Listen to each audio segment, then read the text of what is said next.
c'est simplement ce que Siméon, dans la Bible, a dit quand il a vu le Seigneur Jésus. Je vois beaucoup sans doute de mamans ici, ou d'adultes. Quand on nous présente un bébé, en général, qu'est-ce qu'on fait? On s'émerveille, mais qu'est-ce qu'il est beau, on est ému, et des fois, quand c'est juste après la naissance, c'est pas toujours magnifique un bébé. Mais une maman, on voit toujours ça merveilleux, on voit ça merveilleux. Mais ce que j'ai aimé dans la réaction de Siméon quand il a vu le bébé qu'on lui a mené, il était dans le temple, il attendait ce bébé depuis longtemps, il attendait le Messie. Et quand il a vu, c'est étonnant parce qu'il n'a pas dit quel merveilleux bébé, il a vraiment prophétisé, il a vraiment fait le résumé de toute sa vie, le résumé des prophéties qui annonçaient ce bébé, le résumé de ce que le bébé allait faire dans l'avenir et le résumé aussi de tout ce qu'il allait faire. En 2 phrases, Siméon a réussi à écrire, à chanter peut-être un cantique de Siméon. C'est ce que je voudrais vous partager. Cet homme, après ça, lui qui avait vieilli, il était prêt à partir parce que voilà, il avait vu le Seigneur Jésus, le Messie, de ses propres yeux. Donc je vais essayer de vous le chanter maintenant. Ce que Siméon a dit en ce jour-là. Il vérifie qu'elle est... Non. Ah, les micros. Ouf, je ne sais pas s'il faut trop mettre sur la guitare. Je ne suis pas un guitariste, je ne suis pas un chanteur, donc il faut prendre l'ensemble. Seigneur, tu laisses maintenant aller ton serviteur en paix, car mes yeux ont vu ton salut que tu as préparé à la face des peuples, lumière qui doit éclairer toutes les nations, la gloire de ton peuple d'Israël. Seigneur, tu laisses maintenant aller ton serviteur en paix. La la la la la la la la la la la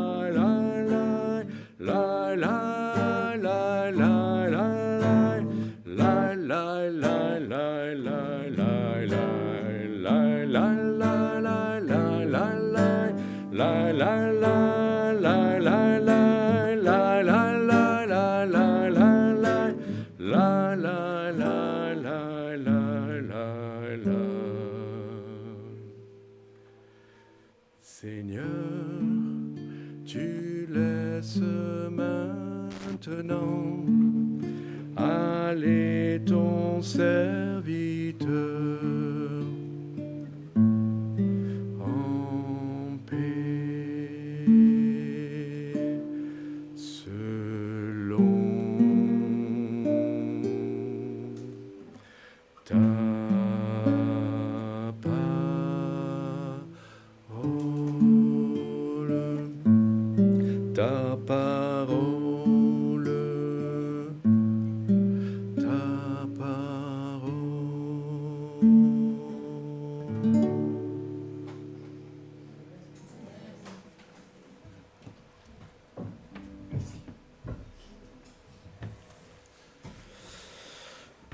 Voilà, maintenant on va lire un texte dans l'Épître aux Thessaloniciens.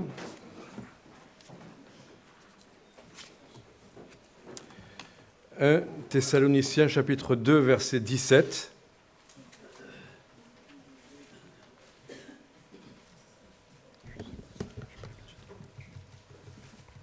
Alors, le temps que vous trouviez, j'en profite pour boire.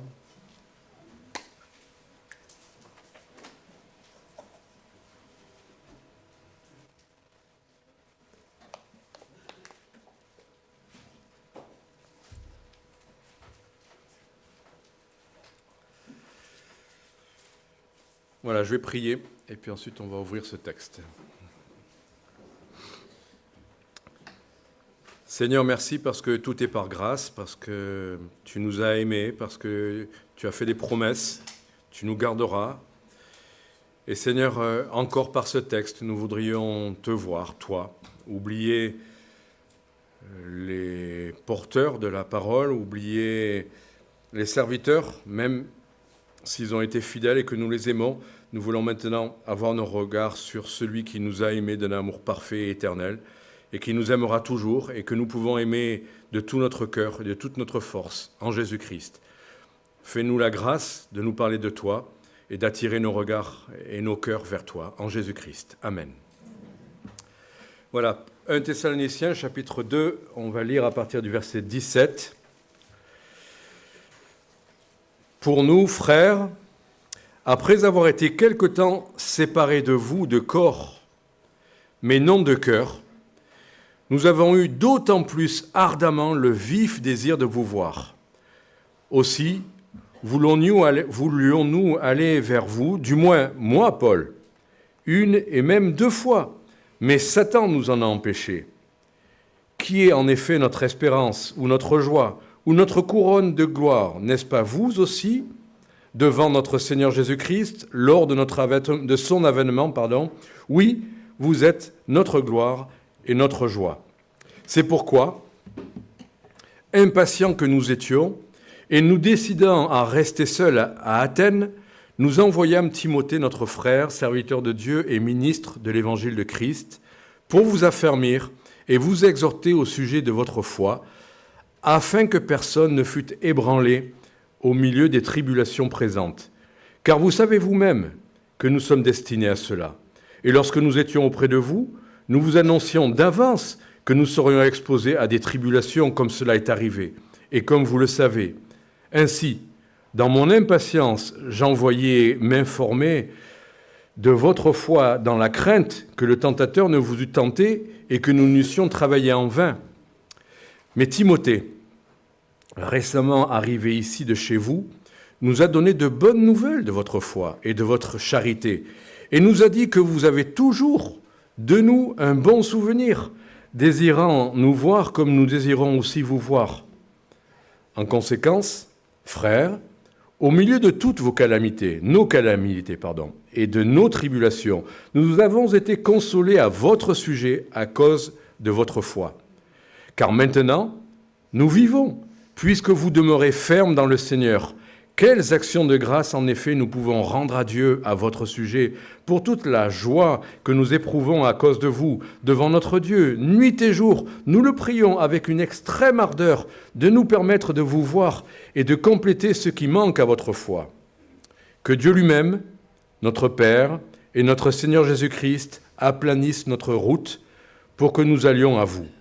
Que le Seigneur augmente de plus en plus parmi vous et à l'égard de tous cette charité que nous avons nous-mêmes pour vous, afin d'affermir vos cœurs pour qu'ils soient irréprochables dans la sainteté devant Dieu notre Père, lors de l'avènement de notre Seigneur Jésus-Christ, avec tous les saints. Voilà, c'est touchant cette épître aux Thessaloniciens. C'est une épître doctrinale dans le sens où il va être question de l'enlèvement de l'Église, du retour du Seigneur, mais c'est aussi une épître très émouvante parce que celui qui écrit Paul est très attaché, très proche de cette église de Thessalonique. On le voit dans ce qu'on vient de lire. Je pense que l'apôtre Paul aimait vraiment tout particulièrement. Il n'y a pas de favoritisme dans l'amour de Dieu, mais il aimait tout particulièrement de tout son cœur et de toutes ses, on pourrait dire presque ses entrailles, cette église. Et c'est le cœur inspiré de l'amour de Dieu, qui est le rapport entre le fondateur d'une église et cette église. On pourrait dire, j'ai fondé cette église, maintenant je suis ailleurs, j'oublie ma première église. L'apôtre Paul ne peut pas oublier cette église. Il les aime. Et c'est pour la vie, c'est pour toujours qu'il va aimer cette église, même s'il n'est plus là. Alors cette épître, elle nous parle de cet amour, et j'aimerais qu'on parle ce matin de l'amour Alors oui, c'est premièrement l'amour que l'apôtre Paul porte aux Thessaloniciens.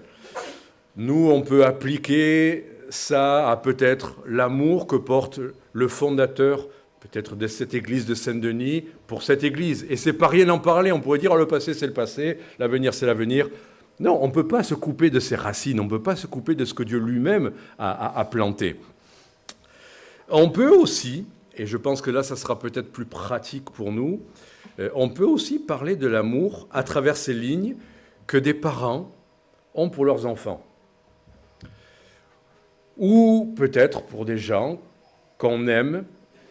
Alors on va parler de l'amour, et vous allez voir que finalement l'amour, ce n'est pas obligatoirement un sentiment qui nous remplit, qui remplit notre cœur, et que tout le temps, on a ce cœur qui est rempli d'amour. Je ne sais pas, mais si vous avez eu des enfants, imaginez ce bébé qui vous réveille à 3 heures du matin. Vous espérez que vous allez pouvoir vous rendormir juste après, mais peut-être qu'il ne va pas vous laisser vous rendormir. Que peut-être il va avoir mal au ventre et que sa seule manière de l'exprimer, c'est de ne pas s'arrêter de crier.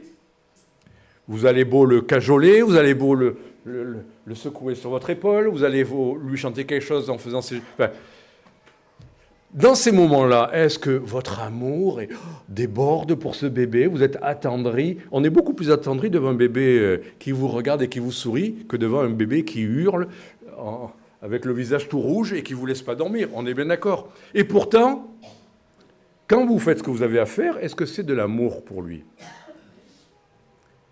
Oui. Et quand vous êtes là en train de fondre, parce qu'il a dit son premier « papa » ou « maman », c'est de l'amour dans les deux cas. Donc voilà, on va parler peut-être de l'amour de manière un peu plus pratique, concrète. Et j'aime bien parce que cette épître, elle est très concrète. Et on va... écoutez, oui, c'est l'amour de Christ aussi que le Seigneur nous porte, cet amour qui est patient, cet amour qui nous aime. On a, nous aussi, nos visages tout rouges et nos cris, nos plaintes, nos murmures. On a aussi tout ça. Et se rappeler que le Seigneur nous aime de cette manière-là, c'est précieux. 1 Corinthiens chapitre 4, verset 15. Alors, je ne sais pas si les versets vont apparaître au fur et à mesure. C'est prévu, ça? Vous faites ça? Ou chaque fois, je tourne ma Bible? Dites-moi. Mais, de toute façon, je vais le tourner. Alors, 1 Corinthiens chapitre 4.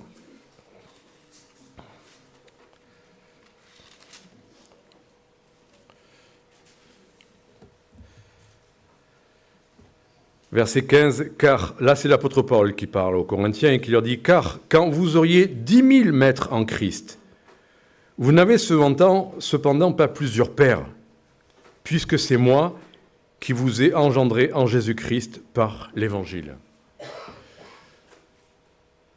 Tout ça pour nous ramener bien sûr au contexte de celui qui peut-être en a engendré en Christ plusieurs dans cette assemblée, mais de nous rappeler que celui qui nous a engendrés en Christ, c'est Dieu, même s'il a utilisé des serviteurs, que c'est Christ qui a permis que nous soyons engendrés en Christ. Donc nous rappeler que cet amour, c'est l'amour de quelqu'un qui nous a donné la vie. Et donc ça, c'est important. La première chose qu'on a vue dans le texte qu'on a lu, c'est que l'amour, c'est un manque. Alors, je vous préviens, je suis un peu comme ça. Souvent, je dis des choses un peu que je suis obligé d'expliquer derrière parce que ce n'est pas une évidence. C'est un manque. Quand on relit, on revient à Thessaloniciens, chapitre 2, verset 17, « Pour nous, frères, après avoir été quelque temps séparés de vous de corps mais non de cœur, nous avons eu d'autant plus ardemment le vif désir de vous voir. » J'aime bien, il y a des gens qui vous font des promesses, « Ah, je t'aimerai toujours », et puis qui se passent très volontiers de votre compagnie. Vous ne les voyez pas pendant 10 ans, mais « Oh là là, qu'est-ce que je t'aime » Et pendant 10 ans, vous n'avez pas eu de nouvelles, ils n'ont pas pris de vos nouvelles, ils ne savent même pas si vous avez des enfants. « Ah, tu es marié !» Oh, mais le vrai amour, me semble-t-il, est un manque. La personne qu'on aime, si elle n'est pas là, si on n'a pas de nouvelles, si on ne la voit pas, elle nous manque. Si on l'aime, elle nous manque. 99,99% de l'humanité ne me manque pas, je ne les connais pas. Alors il y a des gens qui aiment le monde. Ah, j'aime l'humanité. Oui, et alors il te manque beaucoup? Ah non, ça va, je suis bien chez moi. C'est facile d'aimer les gens dans son appartement, tranquille, mais l'amour se manifeste par ce besoin de voir, ce besoin d'être en relation, ce besoin d'être en communication. Voilà, c'est un manque. Quand on aime quelqu'un, il nous manque s'il n'est pas là. On est d'accord. Et je sais qu'il y a des gens qui vous aiment, ils aimeraient être là aujourd'hui, et à cause de plein de choses, ils ne peuvent pas. À cause de ça. Voilà, c'est comme ça. Mais ça leur manque. Mais leur cœur est encore avec vous. Chapitre 3, versets 6 et 10, l'apôtre Paul, toujours dans Thessaloniciens, le répète. Mais Timothée, récemment arrivé de chez vous, nous a donné de bonnes nouvelles de votre foi et de votre charité, et il nous a dit que vous avez toujours de nous un bon souvenir, désirant nous voir comme nous désirons aussi vous voir. Il y a ce désir. Alors c'est intéressant, le Seigneur Jésus, j'aime bien les mots qui sont repris exactement de la même manière dans deux contextes très différents. Est-ce que le Seigneur Jésus a désiré nous voir? Rappelez-vous, au moment de la scène, Jésus dit « J'ai désiré vivement prendre cette scène avec vous ».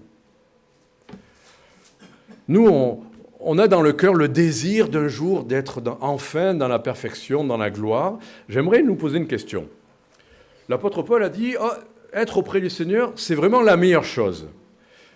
Comment vivez-vous aujourd'hui par rapport au Seigneur Jésus? Est-ce que vous dites oh, vivement le ciel parce que c'est fatigant cette terre, parce que mon corps est fatigué et malade, parce que les gens sont méchants? Est-ce que votre désir d'aller au ciel, c'est de vous débarrasser enfin de cette vie sur terre, ou c'est d'être attiré et de voir enfin le Seigneur? Je dis ça parce que je me pose la question parfois. Je dis ça me serait facile de quitter cette terre parce que franchement, plus le temps passe et plus j'ai de problèmes et plus ce serait facile pour moi de « Allez, donne-moi un corps glorieux, qu'on arrête tout ça ». Vous voyez, notre désir d'être auprès du Seigneur, est-ce que c'est celui de se débarrasser enfin des problèmes ou est-ce que c'est d'être dans sa présence et de le voir? Le Seigneur Jésus désire vivement nous voir. C'est-à-dire, nous, on désire d'être dans sa présence, mais lui, il désire nous voir avec lui. Alors, il nous voit de ses yeux spirituels, il vit en nous, il sait tout. Mais le Seigneur est aussi impatient qu'on puisse prendre cette scène avec lui dans les cieux, comme il a dit pour ses apôtres. Il a désiré vivement, il apprendra, et nous l'apprendrons bientôt dans le royaume avec lui au ciel. Donc, l'amour, vous voyez, c'est un besoin, c'est un manque même, plus qu'un besoin. Un manque. L'absence de quelqu'un nous fait souffrir. Deuxième chose, vous allez dire, ouh là là, c'est bizarre son amour à lui. Mais c'est ce que je vois. L'amour, c'est un fardeau. Ça pèse. Chapitre 3, verset 3. Alors, je fais attention aux références parce que j'ai préparé ce message avec une autre Bible qui dit la même chose, mais des fois, ça décale d'un ou deux versets. Alors, je me jette un peu à l'eau. L'apôtre Paul était inquiet. Voilà. Il avait peur que personne ne fût ébranlé au milieu des tribulations présentes. Il était inquiet. Verset 5. « Dans mon impatience, j'envoyais m'informer de votre foi, dans la crainte que le tentateur ne vous eût tenté et que nous n'eussions travaillé en vain. » L'amour est inquiet. Pourtant, le Seigneur dit « Ne vous inquiétez de rien ». Alors, il y a des chrétiens qui ont bien compris ce verset. « Ne vous inquiétez de rien ». Et donc, que font leurs enfants? « Hop, je ne m'inquiète pas, parce que le Seigneur a dit « Ne vous inquiétez de rien ». Je les laisse au Seigneur. Il y a des choses qu'on doit porter, des responsabilités, des fardeaux. Il y a des choses que le Seigneur met sur nos cœurs. Et c'est facile pour nous de dire « Ah Seigneur, je te les laisse, mes fardeaux. » Je ne sais pas, mais il me semble qu'il y a d'autres versets qui font l'équilibre avec ça, qui parlent bien. L'apôtre Paul, il disait « Je suis assiégé tous les jours des soucis que me donnent les églises. » Est-ce qu'on peut vraiment aimer quelqu'un si on ne se soucie pas réellement de ce qu'il fait, de comment il va, de où il est, si vos enfants, eh bien, peut-être, arrivés à un certain âge, prennent un peu leur indépendance et vont passer la nuit dehors, vous ne savez pas où. Est-ce que vous dites, bon, ça va, je peux dormir tranquille sur mes deux oreilles. D'ailleurs, c'est étonnant, parce que dormir sur ses oreilles, sur les deux en même temps, bon, ça me vient à l'esprit, je ne sais pas. On a des expressions en français. En général, voilà, on oublie ça. Normalement, on est inquiet quand on aime. On s'inquiète. Si on aime l'Église, on s'inquiète de comment elle va. Si les tribulations qu'elles peuvent traverser, ils les passent dans le Seigneur, ou s'ils sont complètement ébranlés. Et on doit s'en inquiéter, bien sûr. C'est ça l'amour. C'est un souci. L'amour est un fardeau, un souci, une inquiétude. Même des angoisses. Chapitre 3, verset 7. Frères, au milieu de toutes nos calamités et de nos tribulations, nous avons été consolés à votre sujet à cause de votre foi. Car maintenant, nous vivons puisque vous demeurez fermes dans le Seigneur. Nous vivons parce que maintenant, nous savons que vous êtes fermes. Vous vous rendez compte comment l'apôtre Paul vivait le fait de ne pas avoir de nouvelles? C'est-à-dire, pour lui, il ne vivait pas. Et ça n'est qu'au moment où, enfin, il a reçu des bonnes nouvelles de leur foi, que là, il peut dire, ça y est, maintenant, je vis réellement. Vous comprenez à quel point c'était un fardeau dans son cœur, cette inquiétude, à quel point ça l'écrasait. Mais Paul, ne vous inquiétez de rien. Si, je m'inquiète. Le Seigneur Jésus, dans les cieux aujourd'hui, pourrait dire, je leur ai fait des promesses, de toute manière. C'est comme un film américain, on sait qu'à la fin, ça termine bien. Donc, ils vont mal, ils souffrent, ils sont en miettes, mais à la fin, de toute façon, ils vont ressusciter, ils vont être glorieux. Donc, pourquoi m'inquiéter de ça? Est-ce que le Seigneur Jésus nous a laissés comme ça? Vous savez ce que le Seigneur Jésus fait actuellement? Parce qu'il se soucie de nous et de notre état, et de notre fermeté, et de notre foi. Il intercède pour nous, auprès du Père. Il ne nous a pas laissé tomber. Encore aujourd'hui, par tous les moyens, il voit, il sait, il écoute, il veut savoir comment nous allons, et il intercède pour nous. Alors on ne peut pas tout faire avec les gens qu'on aime. On ne peut pas trouver toutes les solutions pour eux, pour qu'ils aillent bien, pour qu'ils soient soignés, pour qu'ils trouvent un appartement, pour qu'ils aillent mieux. On ne peut pas. Mais ça me rassure de savoir qu'il y a toujours une chose qu'on peut faire, on peut intercéder pour eux.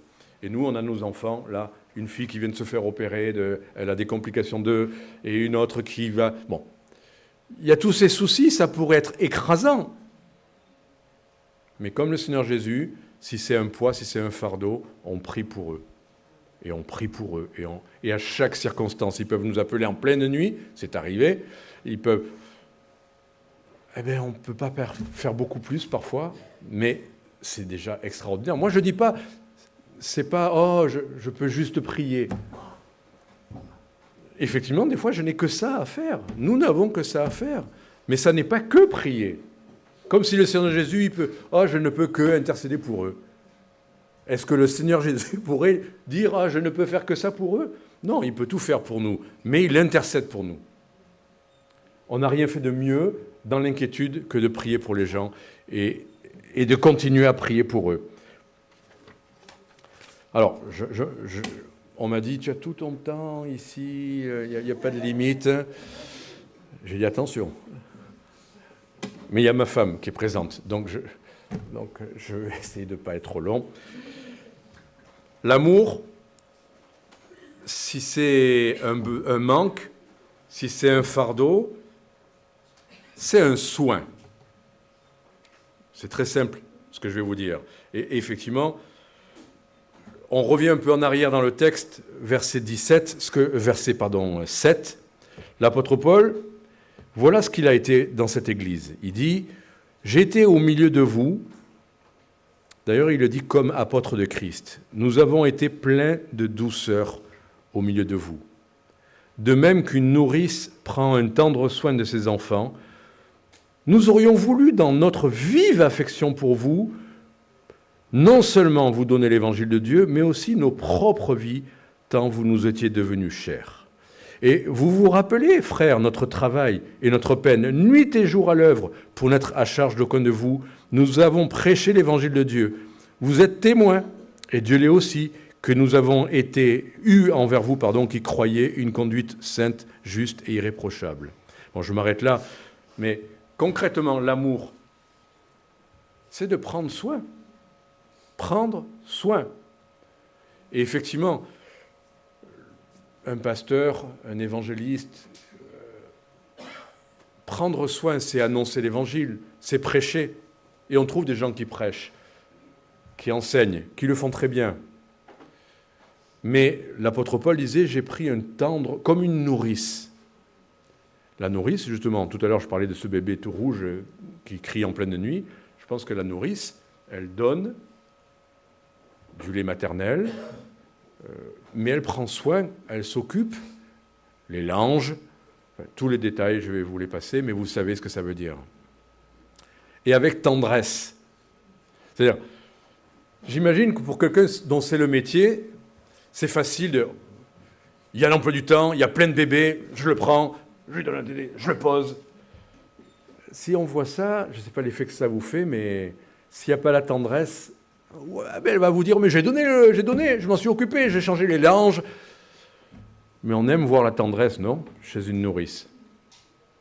Comme on aime voir la tendresse chez des gens qui prennent soin de l'Église.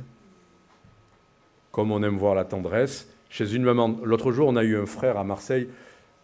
Ah oui, je ne vous l'ai pas dit, je suis Marseillais. Ça ne s'entend pas.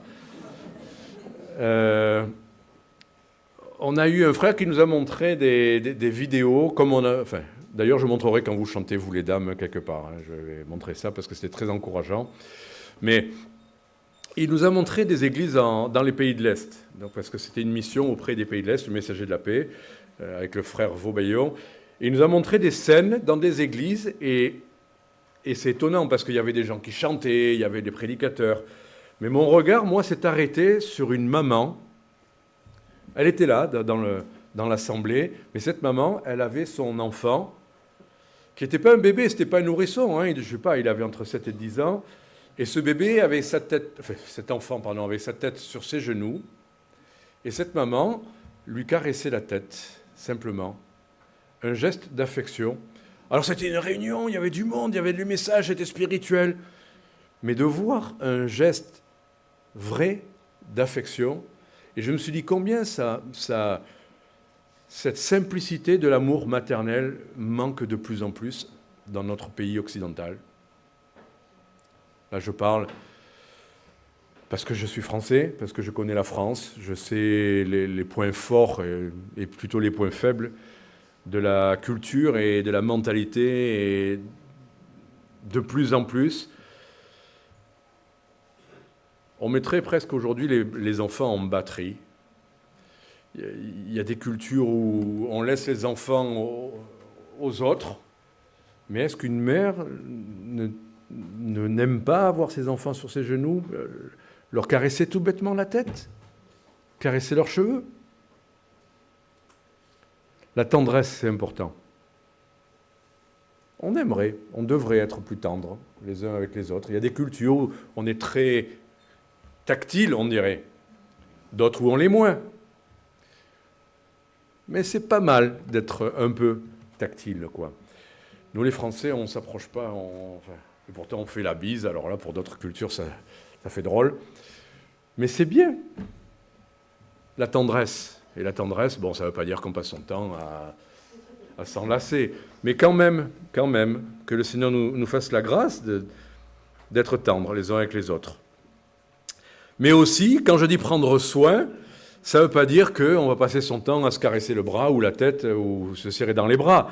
Chapitre 2, verset 11, l'apôtre Paul disait « Vous savez aussi que nous avons été... » Comme, et là, pour le plus, c'est plus paternel. Hein, vous savez aussi que nous avons été pour chacun de vous ce qu'un père est pour ses enfants, vous exhortant, vous consolant, vous conjurant de marcher d'une manière digne de Dieu qui vous appelle à son royaume et à sa gloire.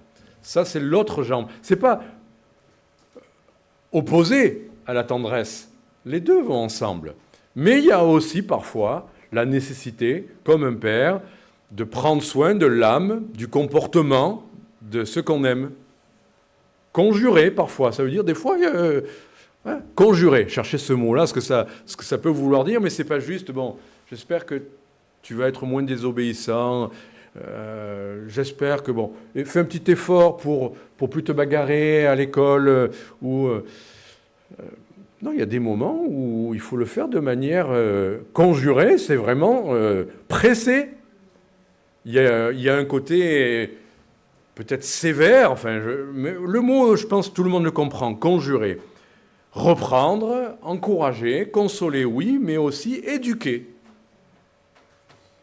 Et on ne peut pas dire qu'on aime nos enfants si on ne cherche pas à les éduquer. Oh, de toute façon, ils se feront leurs armes, ils vivent dans un monde difficile, et puis le Seigneur, j'ai prié pour eux, et puis ça ira. On a la responsabilité en tant que parents de quand quelque chose ne va pas, vraiment, il faut de la patience, il faut de la tendresse, mais parfois, il faut corriger. C'est nécessaire. Et c'est de l'amour. Vous voyez, l'amour, on dirait là, l'amour, c'est parce que c'est tendre. L'amour, c'est aussi d'être capable de reprendre. Alors là, ça, c'est l'avant-dernier point, pardon. L'amour, c'est une ambition. Oh, c'est pas bien le mot ambition, les gens ambitieux, c'est quoi? Dans le judaïsme, c'est un sujet de plaisanterie, mais les mamans juives, elles voient leurs enfants tous avocats, chirurgiens. Enfin, c'est une plaisanterie parce qu'elle va dire « Ah, moi, mes 4 fils, alors j'ai un avocat, j'ai un chirurgien, j'ai un architecte, et voilà. » Elles sont ambitieuses pour l'avenir professionnel de leurs enfants. Voilà. Et comme si c'était une fin en soi. Je ne sais pas, vous, vos enfants, qu'est-ce que vous ambitionnez pour vos enfants? Oui, bien sûr, on aimerait bien que nos enfants aient un bon métier, stable, qu'ils soient intelligents, qu'ils aient fait des bonnes études, qu'ils fassent un bon mariage, qu'ils aient une bonne voiture, qu'ils aient une maison. Et voilà, bien installés dans la vie sociale. Ce n'est pas une mauvaise chose. Loin de là. On peut le souhaiter pour nos enfants qu'ils aient tout ça. Mais je pense, en tant que parents chrétiens, qu'on veut quoi pour nos enfants? Le meilleur. L'ambition, c'est quoi? C'est le meilleur. L'OM, l'Olympique de Marseille.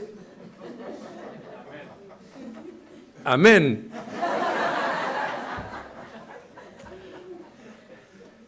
Et deuxième, c'est pas le meilleur, ça. Je ne sais pas qui c'est le premier. Ça le Paris, c'est Paris. On le sait que c'est Paris, bien sûr. On veut le meilleur, non. Un jour, on reprendra cette première place, vous inquiétez pas. Et moi, franchement, là, ça va faire plaisir. Moi qui suis Marseillais, je souhaite le meilleur pour le PSG. Je souhaite qu'il gagne cette Coupe d'Europe, enfin. Parce que cette équipe... Là, on oublie les choses spirituelles, juste 15 secondes. 15 secondes, je ne ferai pas long. Je le souhaite parce que cette équipe, elle manifeste... Alors, on pourrait dire, oui, c'est l'argent. D'accord. Mais elle manifeste enfin des qualités de service, de consécration, d'abnégation. C'est plus une histoire de le grand nom, le grand champion. Enfin, il y a une équipe. Et je ne sais même pas... Voilà, 15 secondes sont passées. Donc, je vous souhaite, si ça ne vous intéresse pas, vous avez le droit aussi, mais que Paris gagne cette année, enfin. Amen. Là, ça veut dire que c'est un miracle, là, si vous dites Amen. Hein. Donc...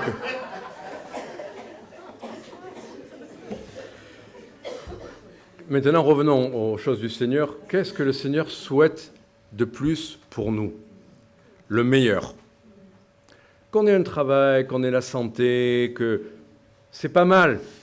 Mais des fois, pour le meilleur, il faut perdre une des choses qu'on souhaite pour ce qu'on aime.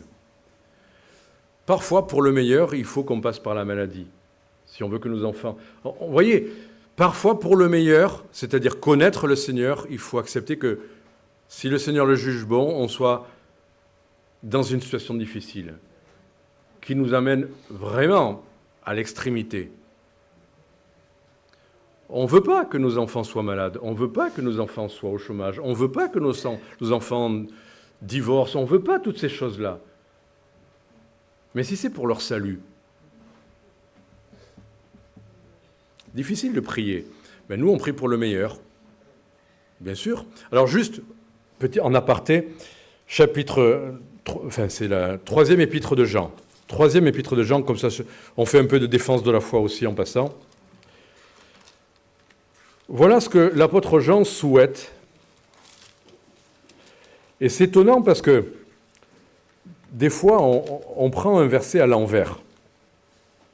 Donc, 3e épître de Jean. Voilà ce que l'ancien, donc l'ancien c'était le nom qu'on donnait à Jean parce qu'il était très âgé.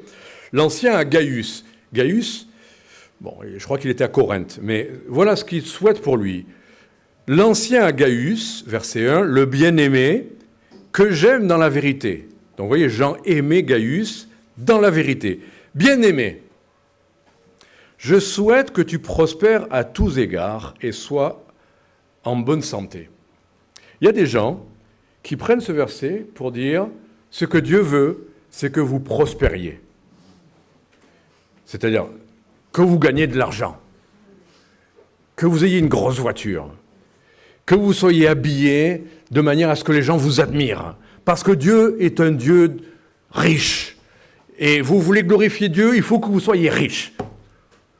Vous allez dire, ça a l'air vrai, ça, c'est écrit, non? Jean souhaite qu'il prospère à tous égards, qu'il soit en bonne santé. Donc d'ailleurs, vous ne pouvez pas être malade. Dieu veut que vous soyez toujours en bonne santé. Est-ce que c'est ça que dit le verset? Mais vous savez quoi? Pour savoir si c'est ça dont il est question, il faut lire après aussi le contexte. Ça nous évite de tordre le sens d'un verset. La suite, c'est « comme prospère l'état de ton âme ». Et on continue. « J'étais fort réjoui lorsque des frères sont arrivés, ont rendu témoignage de la vérité qui est en toi, de la manière dont tu marches dans la vérité. Et je n'ai pas de plus grande joie que d'apprendre que mes enfants marchent dans la vérité. » Qu'est-ce que Jean souhaite par-dessus tout et plus que tout pour Gaius? Que ses affaires prospèrent, qu'il gagne toujours plus d'argent et même qu'il donne aux missions? Qu'est-ce qu'il souhaite? Qu'il vive dans la vérité, qu'il marche dans la vérité. Et il n'y a pas de plus grande joie pour Jean que de savoir que Gaius est comme ça. Peut-être que Gaius ne prospérera pas toujours financièrement. Peut-être que Gaius ne sera pas toujours en bonne santé. D'ailleurs, je peux vous promettre que Gaius n'a pas toujours été en bonne santé. Il est mort un jour, non?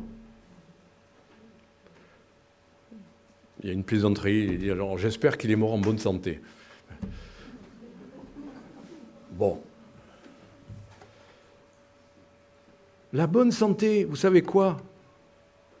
Même chrétien, même avec les miracles que peut faire Dieu, toujours, Dieu ne nous l'accorde pas toujours. Il y a des moments. Et j'ai des problèmes de dos depuis 20 ans. Je perds des cheveux, mais aussi des dents. Je perds beaucoup de choses. Mais la grâce de Dieu suffit. Qu'est-ce qui est plus important que tout? Qu'on marche dans la vérité. Donc vous ne laissez pas troubler ou impressionner par ces apôtres de la prospérité. Ce verset-là est hors contexte. Et vous savez quoi, la réponse? C'est que c'est une salutation. On le sait. Les lettres commencent toujours par « je souhaite que… » Dans certaines cultures, ça se fait beaucoup plus que d'autres. Mais comment va la famille? Souvent, les gens… J'espère que la famille va bien, les enfants, la santé. C'est des souhaits. Mais ce n'est pas la prière de tous les jours de l'apôtre. Ce n'est pas la prière et le but ultime de la vie chrétienne. Il y aura des moments où on passe par des hauts et des bas et des épreuves. Et c'est ce que disait l'apôtre Paul tout à l'heure. Il disait, mais on est dans les calamités. Je savais, et vous saviez même qu'il fallait passer par les tribulations. Donc comment on pourrait souhaiter qu'il n'y ait pas de problème. On souhaite que cette Église n'ait jamais de problème, que les chrétiens soient toujours en bonne santé. On souhaite que les chrétiens marchent dans la vérité. Plus que tout. Et c'est ce que l'apôtre Paul souhaitait. Verset 3, on revient maintenant à Thessaloniciens. Là, on est au chapitre 3. Ce qui souhaitait, verset 5, « Ainsi, dans mon impatience, j'envoyais m'informer de leur santé, de leur prospérité, de leur foi. » Qu'est-ce que Dieu veut affermir aujourd'hui? La situation professionnelle et financière de chacun des membres de l'Église? Comme ça, les offrandes vont augmenter. Ça, c'est la plaisanterie, hein, je le dis. Enfin, voilà. Non, la foi. Qu'est-ce que Dieu veut fortifier? Pourquoi le Seigneur Jésus a prié à propos de quoi? Pour ce qui concerne l'apôtre Pierre. Pierre a été tenté, Pierre a été criblé, et Dieu le savait. Satan réclamait l'apôtre Pierre pour le cribler comme le froment.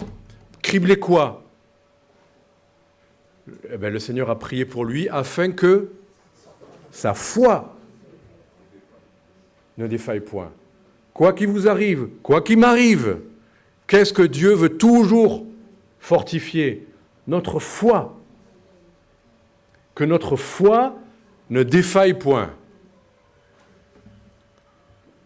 Qu'on demeure, chapitre 3, verset 8, parce que leur...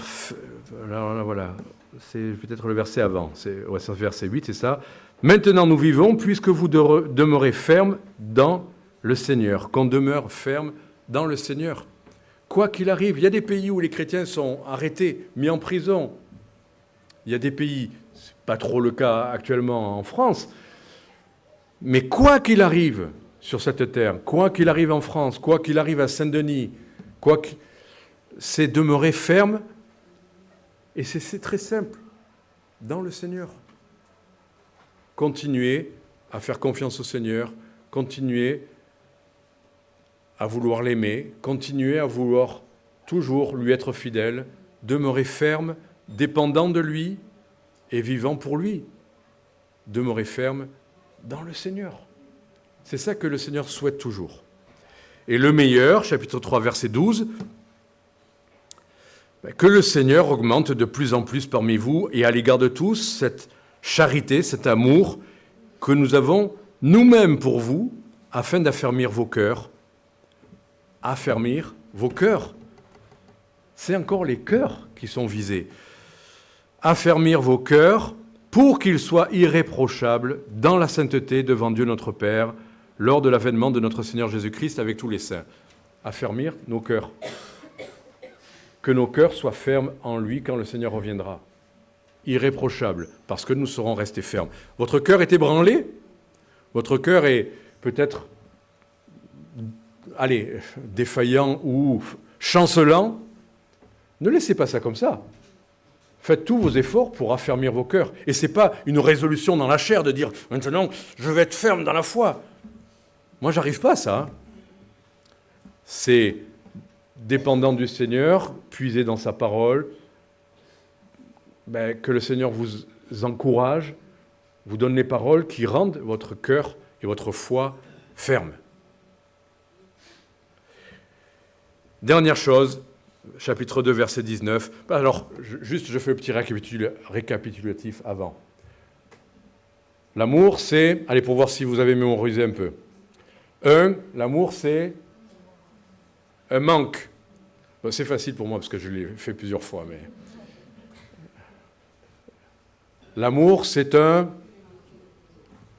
Allez, là, je ne fais plus la suite, sinon ça... Une inquiétude, un fardeau. L'amour, c'est un manque. L'amour, c'est un fardeau. Après, c'est quoi? Un soin. On fait des choses avec tendresse pour le bien de l'autre. Après, c'est une ambition. On veut le meilleur pour ce qu'on aime. Une ambition. Et après l'ambition, après tout ça, vous savez quoi? Chapitre 2, verset 19. Qui est en effet notre espérance ou notre joie, ou notre couronne de gloire? Qu'est-ce qui réjouit plus, puisque une maman est ambitieuse pour ses enfants, que quand l'enfant marche dans le Seigneur, eh bien, ça provoque quoi? Vous voulez voir une maman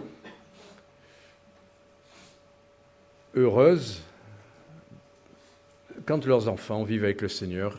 Ben, finalement, cette maman qui a souffert, qui a été inquiète, qui a pris soin, qui s'est fatiguée, qui a eu des hauts et des bas, à la fin, il y a la joie. Non? Il y a un jour où il y a la joie. Voilà, tout ça pour quand même dire que l'amour, c'est pas qu'un fardeau et du travail. C'est une joie. On n'a pas de plus grande joie. Il y a des gens qui croient que ça serait quoi la plus grande joie sur Terre? Ça serait celui qui a gagné enfin la médaille des Jeux Olympiques, qui va revendre un mois plus tard. Non, c'est une maman qui, après avoir traversé tout ça, supporté tout ça, fait tout ça, ou un papa, d'ailleurs,